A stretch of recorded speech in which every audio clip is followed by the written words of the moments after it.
မင်္ဂလာပါဖေးမတ် channel လေးကနေပြန်လဲကြိုဆိုလိုက်ရပါတယ်ခင်ဗျာယခုတင်ဆက်ပေးမှာကတော့မြမသမိုင်းနောက်ခံဇလန်းတိုလေးတစ်ပုဒ်ကိုတင်ဆက်ပေးပါမယ်ခင်ဗျာဇလန်းလေးရဲ့အမည်ကတော့နှင်းစီတိုင်းတို့၏ဂတိတစ္ဆာဖြစ်ပါတယ်ခင်ဗျာတက္ကရာကိုရကျော်ဟန်တာဝတီနေပြည်တော်ကြီးစစ်မီးရှံများကြတွင်တုံခါနေသည့်အချိန်ကာလဖြစ်သည်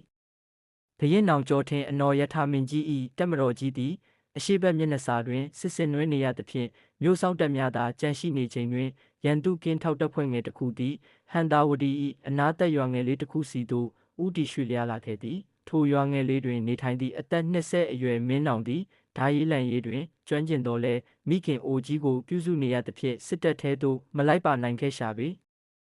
တနေ့တွင်ရွာနာရှိတောအုပ်လေးတွင်ရန်သူကင်းထောက်စစ်သည်9ဦးခန့်ရွာဘက်သို့ချင်းကပ်လာနေသည်ကိုသူတွေ့လိုက်ရသည်ရွာထဲတွင်ကြံခဲ့သည်ကလူအိုမိန်းမနှင့်ကလေးငယ်များသာမင်းနောင်တယောက်တည်းနှင့်ထိုစစ်သည်များကိုရင်ဆိုင်ရန်မဖြစ်နိုင်သလောက်ပင်သို့သောသူနောက်မဆုတ်ခဲ့ပါစစ်ဗျူဟာနှင့်တက်တိမင်းနောင်သည်ရွာသူရွာသားများကိုဘေးလွတ်ရာသို့အမြန်ဆုံးတိမ်းရှောင်ခိုင်းပြီးနောက်တောအုပ်လန်းချင်းလေးတွင်ထောင်ချောက်ချို့ကိုအလင်းမြန်ဆင်လိုက်သည်ပြီးနောက်သူ၏ဘိုးဘွားစဉ်ဆက်သုံးခဲ့သည့်ဓားမြောင်ကိုတင်းတင်းဆုပ်ကာတစ်ပင်တပင်ပေါ်တွင်အတာပုံးခိုနေလိုက်၏ရန်သူစစ်သည်များအကွေသို့ရောက်လာချိန်တွင်ပထမအဆင့်မင်းနောင်ပြုလုပ်ထားသောဝါထောင်6ကြောင့်ရှေ့ဆုံးမှစစ်သည်တဦးလဲကျသွားသည်ဒုတိယအဆင့်ရန်သူများဗာရာဏသီသို့ဖြတ်သွားစဉ်မင်းနောင်သည်တစ်ပင်ပေါ်မှခုန်ချကာဒုတိယမြောက်စစ်သည်ကိုအလစ်ငိုက်တိုက်ခိုက်လိုက်သည်ဓာချင်းပြိုင်ခြင်းရင်ဟန်တာဝတီသားနှင့်ပြိုင်လဲကွာဟာဟာဟာဟုမင်းနောင်ကရဲဝံ့စွာကြွေးကြော်လိုက်သည်ကြမ်းရှိနေသောရန်သူ3ဦးသည်မင်းနောင်ကိုဝိုင်းအောင်တိုက်ခိုက်ကြတော့သည်အင်အားချင်းမမျှသဖြင့်မင်းနောင်၏ပခုံးနှင့်လက်မောင်းတွင်ဓားတံရာများရရှိခဲ့တော်လဲသူသည်မိခင်နှင့်ရွာသူရွာသားများ၏အသက်ကိုငဲ့ကာနောက်ဆုံးသွေးဆက်အထိတိုက်ပွဲဝင်ခဲ့သည်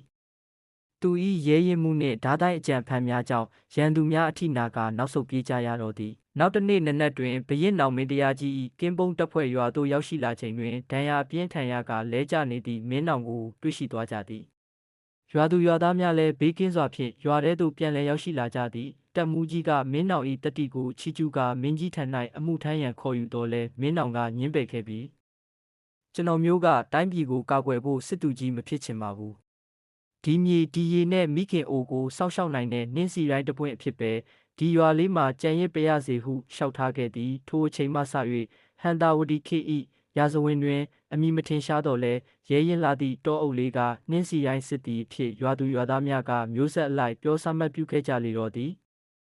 ကြိုက်နှစ်သက်တယ်ဆိုလိုက် and subscribe နှင့်ခေါင်းလောင်းလေးနှိပ်သွားကြပါအောင်ခပြော့အဆုံးထိနားထောင်ပေးသူတဦးတယောက်တိုင်းစိတ်ပျော်ရွှင်ချမ်းမြေ့ကြပါစေကြောင်းဖေးမတ် channel လေးကနေဆုမွန်ကောင်းတောင်းပေးလိုက်ရပါတယ်ဖေ